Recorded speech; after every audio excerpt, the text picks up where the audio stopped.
একটা জিনিস চিন্তা করে দেখলাম ভাই, মেয়েরা আসলে বিয়ের পর বউ হয় না, তারা হয় শ্বশুর বাড়ির প্রয়োজন মেটানো এক জীবন্ত মেশিন।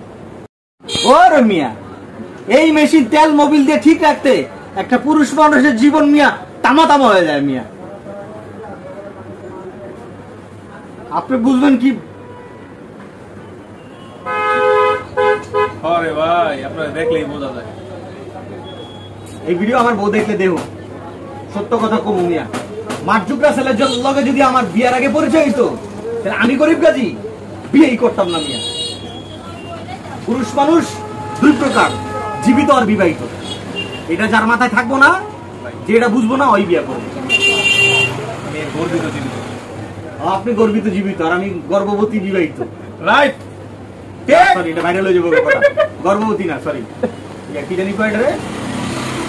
গর্বিত গর্বিত গর্বিত গর্বিত। আর আমি বিয়েটা করছিলাম আপাতত, আপাতত একটা বিয়ে করছিলাম, যে আপাতত একটা বিয়ে করি, পরে একটা কিছু নেই। ওমা, আপাতত বিয়ে করি। দুই বাচ্চার বাপ, ঠিক না ভাই? ভাই ঠিক না ভাই? দুই বাচ্চার বাপ মিয়া, যুবক সাজেন মিয়া। বাইক কে গেছে, বাইক কে রেখে দেবো, অসুবিধা নেই। ক্যামেরা তো কাছে কে।